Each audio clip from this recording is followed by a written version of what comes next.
Hey, how are you? Good, how are you? I was testing all these cool features on Riverside, like bring the chair in, like woohoo, woohoo. It's so cool.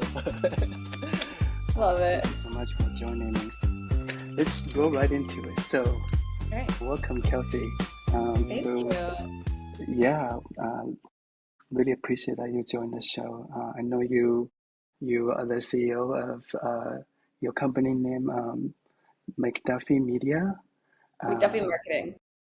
McDuffie Marketing, yeah. So could you tell me a little bit about like what sets you guys apart and what do you do? Sure, yeah.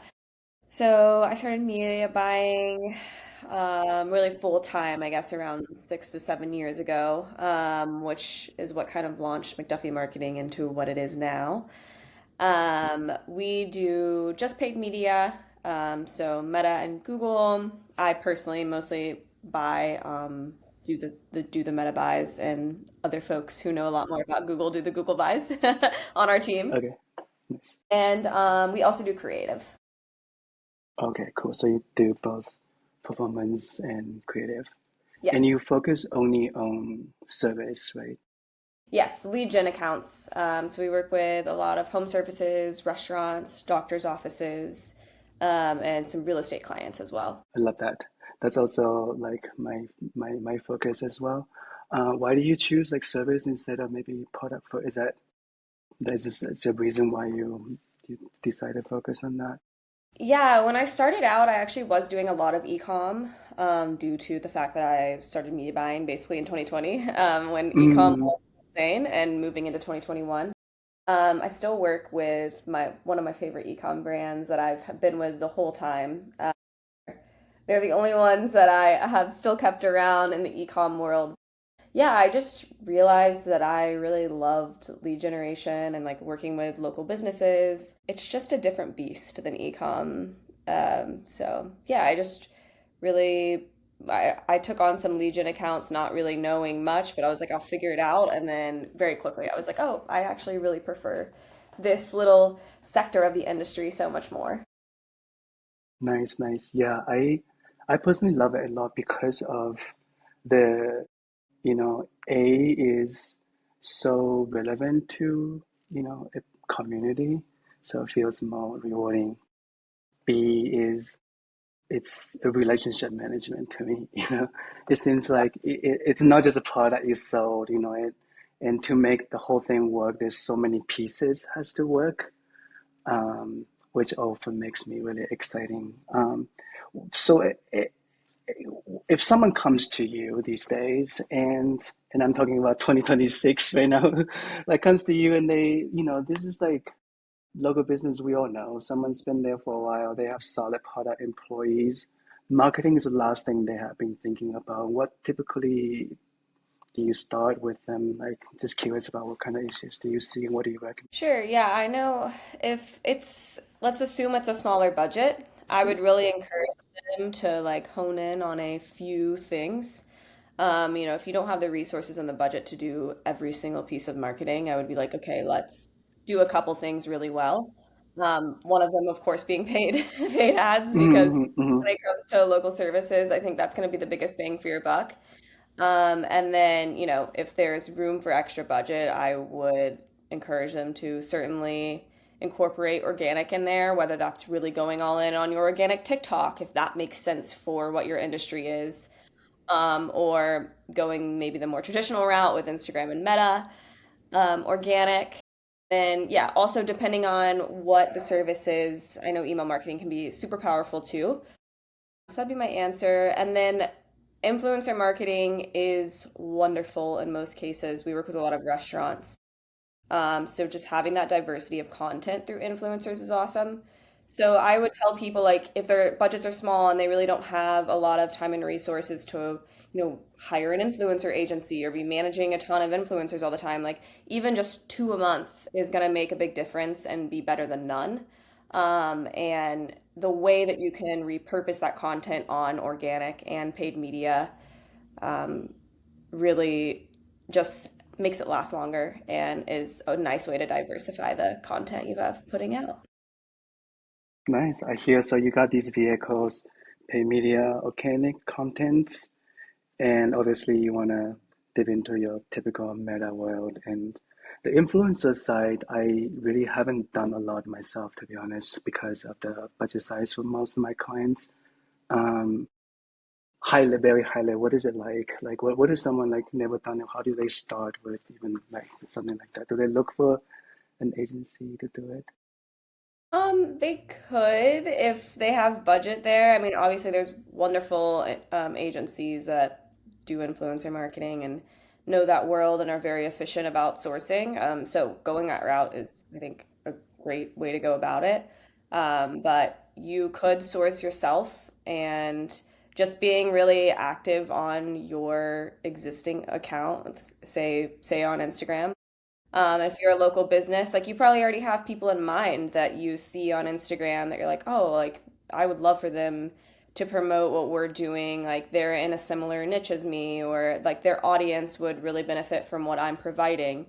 Hmm. Um, or, these days I feel like everyone knows someone who is at least a micro influencer. So just starting out by reaching out to like people you know and, Got whether it. that's But in all offering. seriousness, you do think it's important to at least starting with someone who is like got a voice in your vertical, right? Yes, yes. Which, and within your community, it can't be hard to find. You can do it. Cool, cool, cool. In the paid media area, a lot of people like, get pitched by all these different things.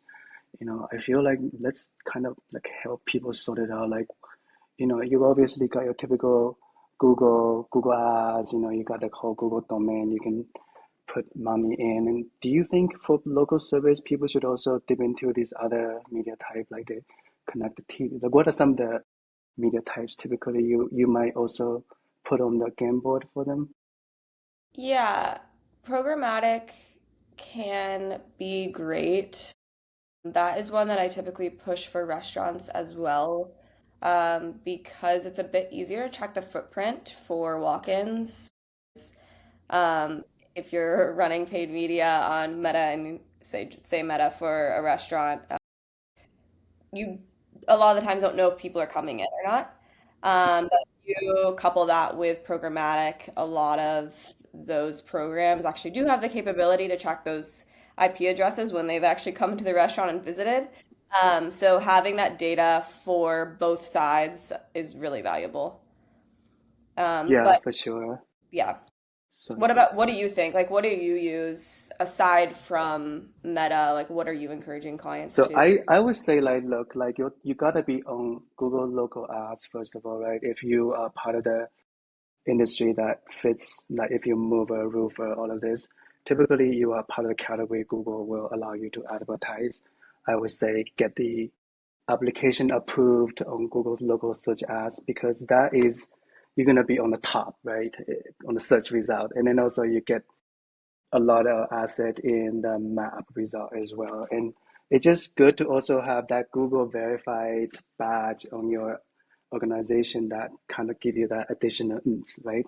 Absolutely. Um, but then you gotta obviously got some little core coverage if you don't have a lot of money on Google, right? Like at least all this like hyperlocal near me kind of stuff, you got the coverage and along kind of using Meta.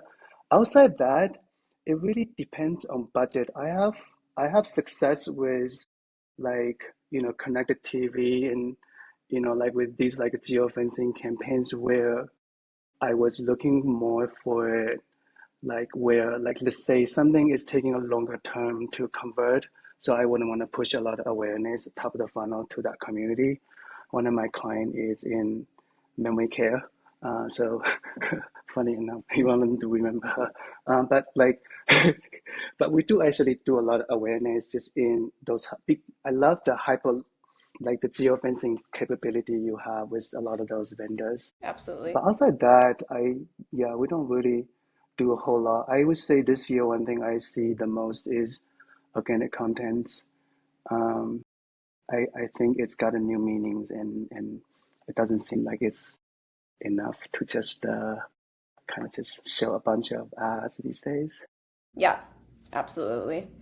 Having both coupled together is super important. Yeah, for sure. So, I want to dive into maybe the like the when we talk about business scale as a whole, um, some of the things I see is when you talk about helping an organization that a lot of times they they might not just have a awareness problem like branding or something, because sometimes I find they actually have like very poor lead process. There's no connecting between the dots. And what do you see in some of these like areas? Like I bet you deal with a lot of clients that come to you with a very poor lead nurturing process. Yeah, and that's always a question I ask initially on discovery calls to make sure that they have that process in place before we are to run ads.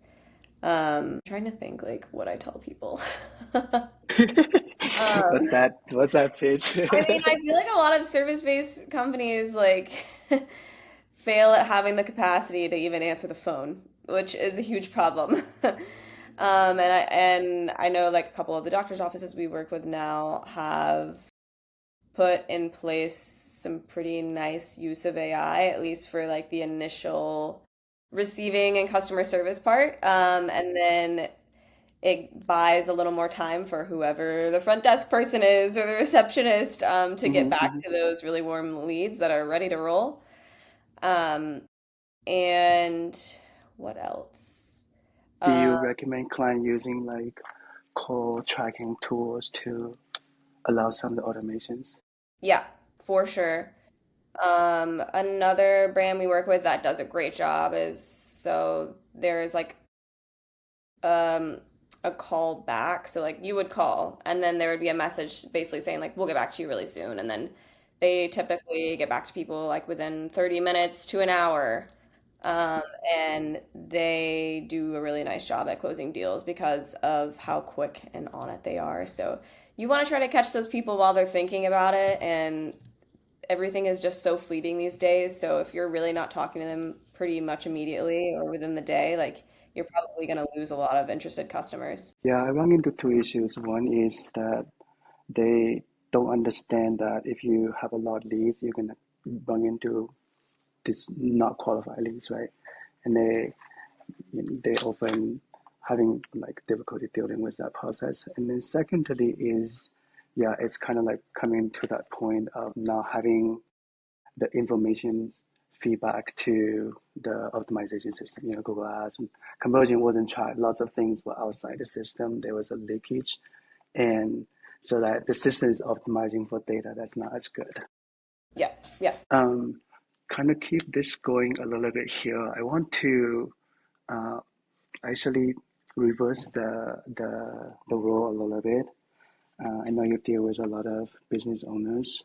hmm If you were the business owners, if you're the business owners, have all the knowledge Kelsey has right now, what would you actually wish they understand more and utilize you more? that's a great question. When it comes to paid media right now, content is everything. So I do think that there's a lot of cool things that go on within the day to day of these businesses that they don't think to show us or show the rest of the world. And I think people are scared of like, oh, I'm not an editor. I don't know what I'm doing with my phone. But it's just like really like if there's something cool going on at your business that day or working on a really cool project, like just pull out your iPhone, shoot some footage. Like all of that stuff really can be sliced together to use to ultimately make a nice piece of content. So I do wish that like, yeah, a lot of business owners would just take that extra 5 to 10 minutes a day or 5 to 10 minutes a week and just shoot some things of what they're working on and send that over because a lot of that stuff can really make magic and be your most viral ads. So 100% double down. Let me bring that collapse here, cheering. Ooh, woohoo. I love this. So another yes, thing I love to hear and try to ask about when well, let me back up. Service-based yeah, yeah, people are so busy and they are rarely on their computers, especially if it's a home yeah, service brand that we work with. Like those people are out in the field doing their job all the all day time, long. yeah. So it is hard sometimes to get them on the phone or get them on a meeting, but it's so valuable for us as the media buyer to hear like what your wins are of like, yes, like I had this customer and like explain the exact demographic of, the person or the home that they worked on or the area that it was. I think they sometimes forget to share back their wins because we really are, from an audience and creative perspective, able to double down on that all the time. It's like we just need to know, you know, who that person was, what that lead looked like, and then we can go out and find more. Yeah, and those substances are so valuable, so meaningful as well. And I think in 2026 is so much more, like even more related now as well.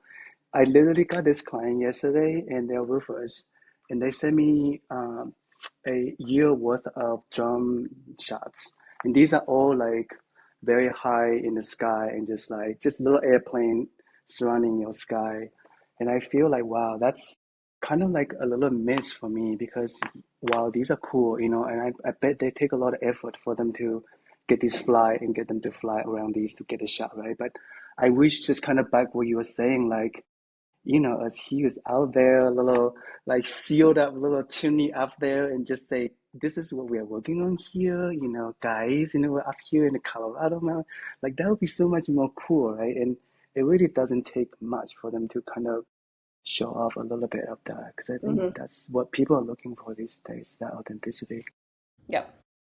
And as business owners ourselves, I'm sure we could be better about that too. Yeah, for sure. Another thing I would, so I'm just playing this role of if I was the business owner, I would like understand the business.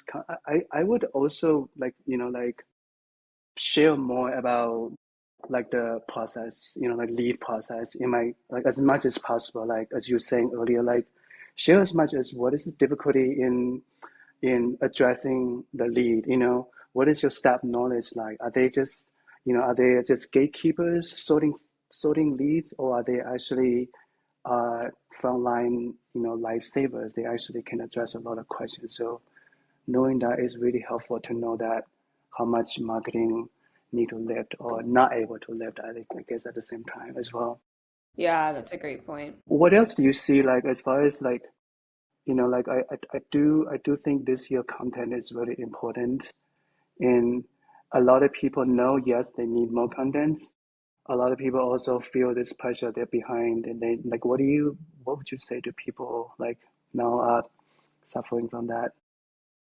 Yeah, I think just doubling down on the quality of the content doesn't have to be this fancy thing that's shot with that's shot with a camera. Um, Mm-hmm. yeah, just for most of our home service accounts across the board, and we work on hundreds, with hundreds of different locations. Just like the iPhone shots of the owner videos are by and large what perform the best. Um, so just making it feel personable. Like these people are going into people's homes and, working on different things. And by showing your face and your personality, like you're already gaining the trust of that potential customer. Mm-hmm. So being in a place, in that location, you are the one who is doing the job with the uniform, asking right questions.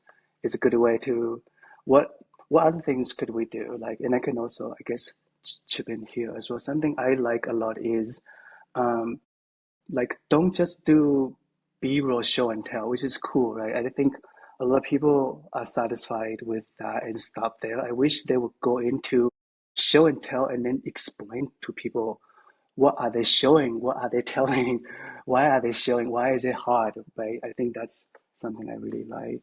Hmm.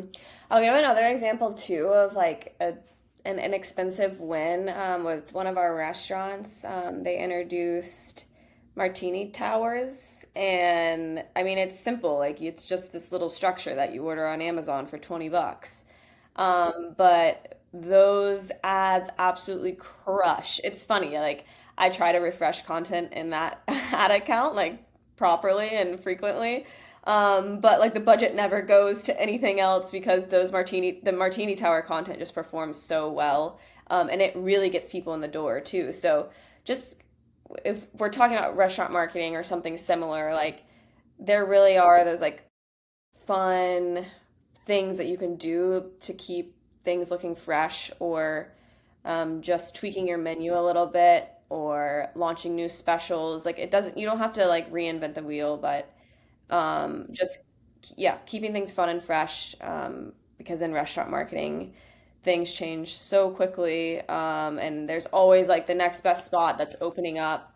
Um, so just like adding those little Instagrammable moments to your menu, which really relay over nicely into the marketing as well. Yeah, for sure. It's not only like say like, hey, we are here, we are restaurant, this cuisine, but you also like using these moments really express different textures of your brand. Like it's like how that's kind of how people starting to form this overall opinion taste towards your company. Yes, yes. Like So you want to create a feeling that they're gonna have if they go in there with their group of friends. yeah. So we talk about like, what you can do content wise. You can be personal, you can validating you doing the work, you're the professional. Um, Fun moments. Another thing I find really useful is this idea of problem solving, right?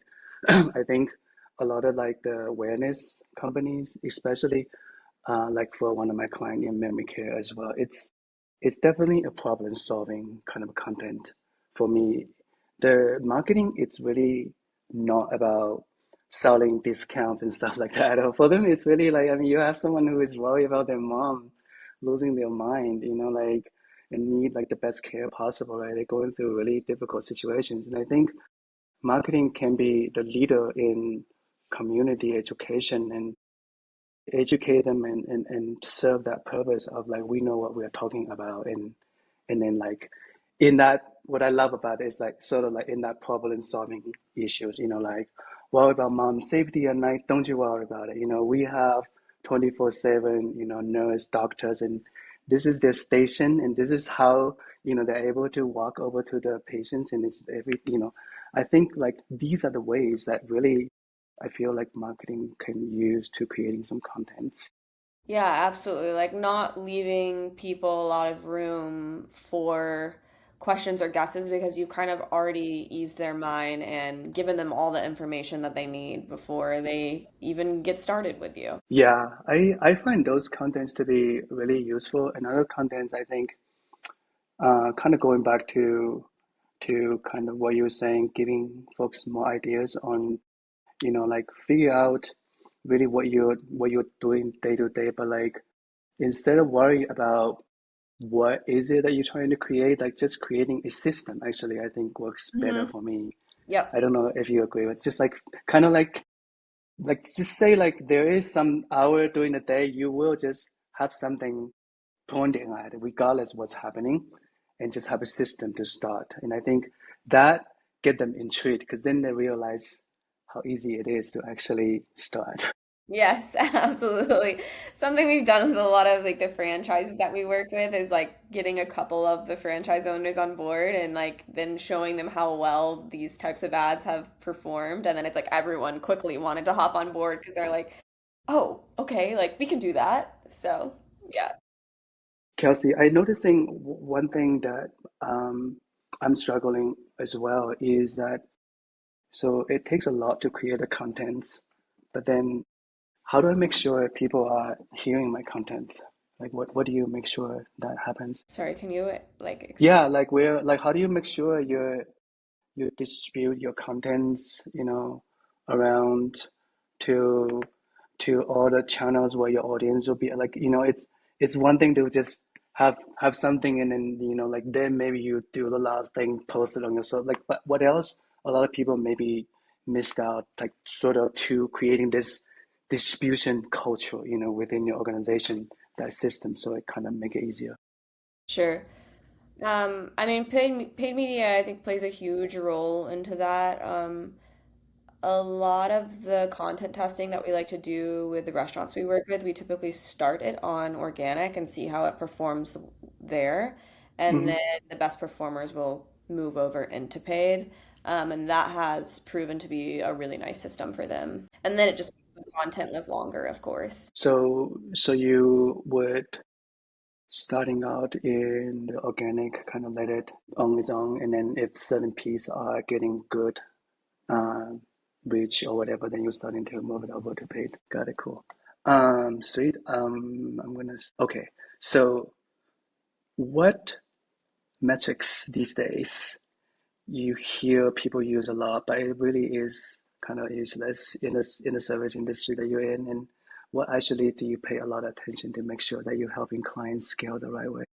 Yeah, I would say besides the obvious ones of like lead and cost per lead and conversion rate, the rate is something that I pay a lot of attention to because I think it can tell you a lot. If you have a high click-through rate, but you're still not converting, then maybe that points to having an issue with your offer or your landing page or your pricing.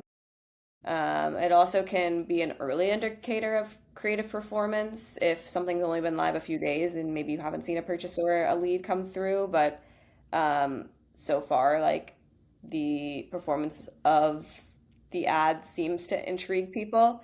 And I also think it can tell you if you're hitting the right audience all at the same time. So, yeah, of course, the obvious data, but I would say, I don't know, click-through rate might be one that people sleep on sometimes. What would you say? I like that. I agree with that. I like those like kind of more first layer metrics. So like just net reach. So that would be something I'll look at. Just like, first of all, just hold yourself accountable.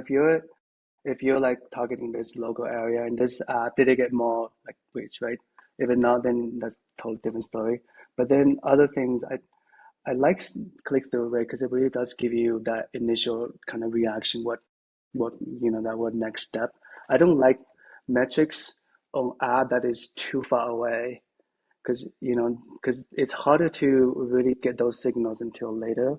I like sometimes like just the play time. If I was having a video and I would just take a look at the micro play time just to a point, and there might be some moments where most of them are the same, just exactly when you can skip the ads. That's when the playtime is. But when that is not the case, then you can starting to see some little micro things that was like cool to dig a little more. Agreed, especially if you have an account that thrives on video and is mainly running video. It's really nice to look into all of the video view data because it helps you inform what types of video and how long. And of course, like which hooks are performing best if people are staying past 3, 6, 10 seconds. Yeah, I also really like. I also like to look at the videos, just kind of get a very and I will pull up a few ads actually, just take a look at the demographic and then just to see like maybe this ad speaking more to female and this ad somehow speaking more to male. I'm not actually adjusting any of the targeting obviously, but Yeah. I was just looking at the breakdown and that can kind of create some hypothesis for me to maybe go test more a little bit. I love that. This is totally off script, but have you been hit with the audience network spam? Yeah, yeah. It's like so if you look at the frequency exposure, it will always be the one has the higher list and somehow still manage to deliver all the metrics looks great. Yeah, that is one area I have been going to trying to just like manually exclude if you can. Yeah, I've been pulling it off of everything. I started on just a couple of accounts, like taking Audience Network off, and then now every single time I build an ad set, I just go ahead and turn it off because it's been so like just off the last 6 months. Yeah, I complain about the platform a lot. I hope Meta doesn't like find out about this and blame me. But I think if it's up to Meta, they'll spend all your money, to be honest. Right? Yep. Like this, they have all these recommendation checks to tempting you to spend more money. Like even with their like sometimes I look at even the data like attribution system and stuff. If you're not careful, all these things it's gonna allow Meta to claim a lot of credits if you make it Yep. really easy for them. Mm-hmm. Agreed. Yeah, I mean, one of the hardest parts about media buying right now is just making sure that you have everything clicked off that you should with all of the AI stuff and like the suggested creative. Like sometimes when you build an ad, it will just pull in like old stuff from your content library now. And it's like, oh, that was a sale from last Christmas. And it just like picks that creative because it was a good performer in the account. So yeah, Meta is hectic right now. Yeah, I will tell you, like the same roofer company was um, onboarding. They were testing out cloud to run their Google Ads for 3 months. They were like, we were just gonna test it out, and it's so easy, just click, click, click. And they were asking me what my thoughts are about their process, and they spent like $4,000 two months and on all broad match keywords. And I wish like they would talk to an expert. So it's not. Well, I think that the moral story I'm trying to say there is like, especially for we're talking about service business. It's like nowadays it's so easy to screw it up. To be honest, the Yeah. system is so dangerous. It's because they Yes. really are very automatic, hands off, and make you feel like it's very safe, and but it's not quite like that. It's very subtle. Yeah. You still have to know what levers to pull and what data to look at to make sure that you're not absolutely just blowing through money. Yeah, like I think often it's to me often it's really like going back to more basic. Like Hmm. like often when I was looking at Google Ads, for example, and this is same with Meta, it's owners will, and this is probably applied to a lot of people, most accounts I take on, this is the case. Like if you're talking about hardware like HVC, like all of them, it's all have the same situation. They have one campaign. Clearly, it was automatically created, and it's bid on everything broad match and minimal, nothing. Everything is just like that, and then they have a suggested budget, and that was it. And the the thing often I had to go in there actually is to scale way back. I would probably just ask them what are a couple of things you want and you feel good we can run service on, right? So then we would go very, very, just very like laser focused, like a place where they get to show what they're best at, and just starting from there, super small instead of this gigantic net. What do you see like for a lot of your clients? Yeah, I totally echo that. I think especially starting out, I still, and you can agree to disagree, but if it's like a brand new account and new marketing, I'm pretty anti Advantage Plus at first because I think that the Pixel doesn't Mhm. know who to find. I Yeah. think so many people think now like, oh, you just set up these Advantage Plus campaigns and let them run and like do their thing and they'll find the right people. But there still should be that learning phase and the seasoning of the Pixel and telling the account, at least for 3 months, like who it's looking for. And then maybe you can transition into more of like the AI led stuff. But I agree. Very much have been like going back to the basics as well and um, just keeping accounts consolidated and trying not to overthink Yeah. it.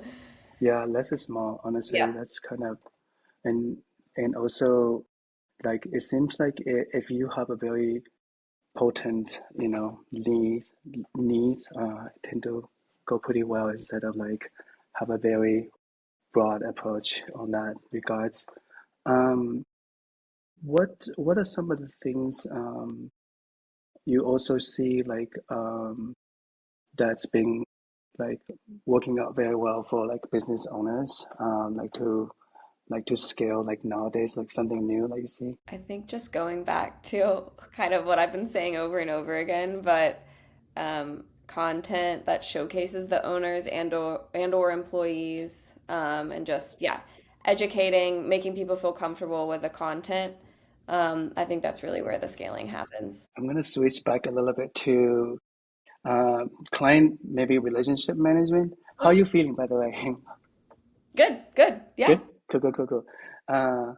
So how do you make sure like you have so many clients, right? Like how do you leverage your time efficiently to be the CEO of a company with so many clients and like not like stay with it, make sure everything is in management? Yeah, you're asking me that at a funny time because I'm very much trying to figure that out still. Okay, cool. Like we have Walk had me a through what you're working on right now. massive influx in growth, like really since February of this year. Like this year has just, I blinked like from January and now it's June, and that's how busy we've been, which is awesome, and I'm so thankful. Um, but I personally, as a media buyer and as the owner, am needing to relinquish control and not have my hands in every single account as the agency owner because my days now are very much taken up by biz dev and discovery calls. And yeah, I'm really trying to figure out like what is it that I enjoy doing on a day-to-day basis? Is it the relationship management and the discovery calls, or like do I really just like media buying?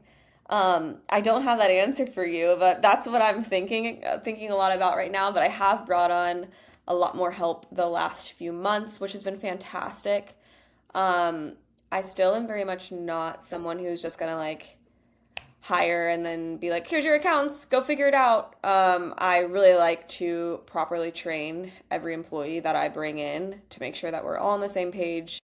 That being said, I'm definitely not micromanaging them, and I love to hear their opinions and thoughts and ideas of, hey, let's tweak the report to do this, or let's, you know, try this ad set instead. But I really pride myself on, yeah, taking the time to train up employees to make sure that, the performance is at the standard that it should be. And I think from an agency, like as an agency owner, I'm probably much more in the day to day than a lot others are. So like I can speak to most accounts and their performance, even though I probably shouldn't be doing that, but I still am. Well, but is that because like you used to do like maybe a lot of hands-on and that just Yes. I feel guilty about that Yeah. myself all the time. Yeah. How but what's your secret of making sure your clients are happy? A big thing that I try to start, like just when we, like, what do I say? A big thing I try to focus on from the beginning when we bring on a client is educating them. So I want them to understand like what we're doing and what's going on, not to like the nth degree. But so many people are unfamiliar with paid ads and how they work. So I think the more you can educate your client on like what you're doing and why it's important and what all the data means, you're able to work so much better together. And they understand the importance of the creative or the click-through rate and yeah, just and then I think they value your work and what you're doing for their business a lot more when they understand what you're doing because paid media is such a weird little niche of the marketing space that just your average Joe is probably never even heard of or doesn't understand. So yeah, I think and by educating your client, you're also building so much trust through them too, rather than just being like, leave me alone, this is what I do, and like talking over their heads so that they don't really understand. And then they just walk away from a reporting call being like, I think the results are good. Like, I truly want to speak on whatever level they need to be spoken to on to make sure that we're both, winning and they're happy with what we're doing. I couldn't agree more. I think leaning in both ways, also understanding their business a little Yes. bit more by investing your time to truly learning the ins and outs of their obstacles. And then, yeah, I think there's that that moments when they both kind of like they understand a little bit about marketing works. I feel like it's often creating a lot of celebrated wins together. Absolutely. Yeah, and we always try to be very reachable, not to a point where it oversteps boundaries where we're like emailing on Saturday nights and stuff. But I think all my clients know that like if they don't hear from me within 24 hours of them emailing me, like I might be dead. Let's hope not. So educate them and build trust. Also making that communication channel available sounds like also double down on that trust as well, building. Yeah, yeah, absolutely. Yeah, I love that. Speaking of AI, we can just spend the last few minutes on AI. I know. What do you do most, I guess, or least about it in your company? Like, how am I using it most? Yeah, yeah, yeah. For me, I would say on the biz dev side, it's been the most impactful. Putting together proposals, um, helping with contracts. Content ideation is nice, and reporting as well. It's just made it a lot more efficient. What about you? So a lot of operation stuff. I think similar. I try to last year I do a lot of like brainstorming, like just kind of letting AI taking more, kind of like do this. This year I definitely have specific more thing I want AI to do and just condense those repetitive stuff. But I am more I'm more like giving myself time to think. Like for example, before this podcast, I close the screen, everything. I just wanna like really write down a few things that I really wanna kind of like know about, and so that it's not another AI generated content everywhere. And that's what I'm usually thinking of. That I'm trying to think about where I can still making a big impact, and where I'm not good, I will try to figure out to improve AI capacity in that. Yes, absolutely. I know. I'm still trying to keep such a human element to our agency as well as the content that we put out, because I do think as time goes on, that will stand out more in a world of AI-ness.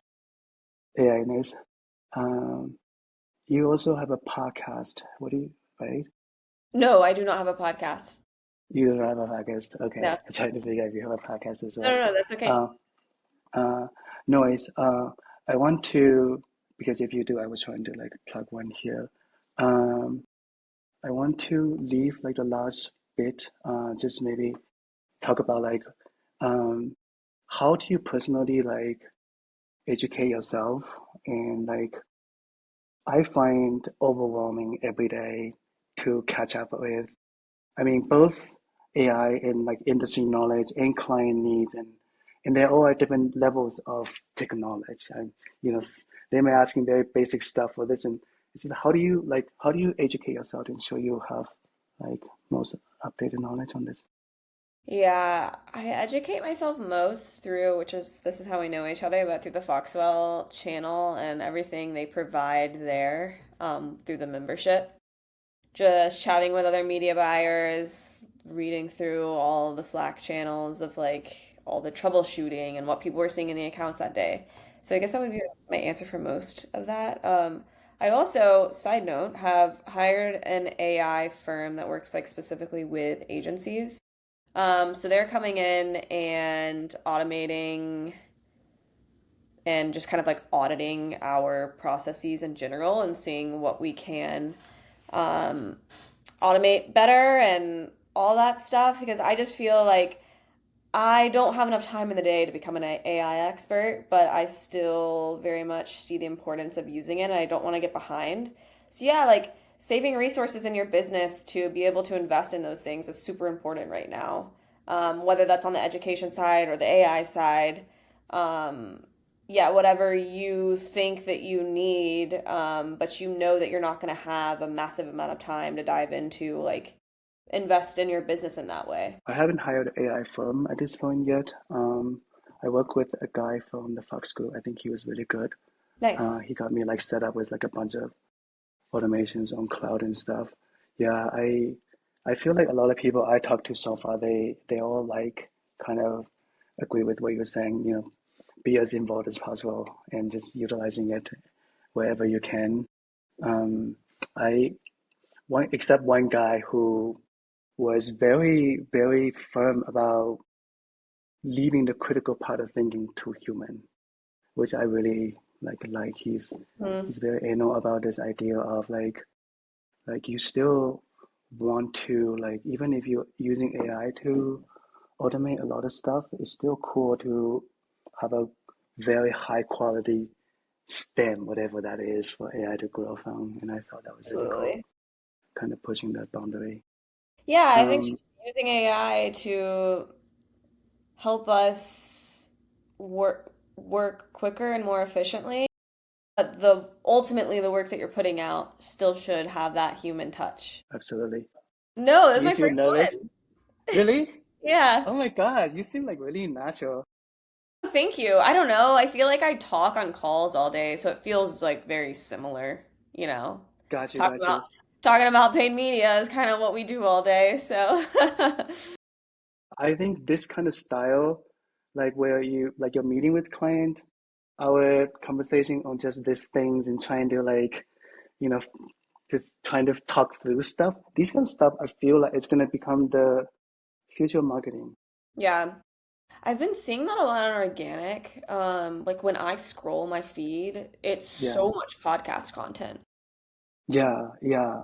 And I think because now those robots can scroll not only text, they can also scroll video contents probably very quickly, very easily down the road. And just I think like it seems that to that's like seems to me that having a website, having all this like nice word, like call to action, it seems like not enough. Seems like it's not enough. Like you gotta have like really a lot of ideas that you like. What do you do? What do you? How do you? Why are you different? I feel like, and this is where seems like long format of content is gonna really have come through. And I am triple, quadruple down on this. I really love this, I and love I'm trying it. to It's figure so out. cool.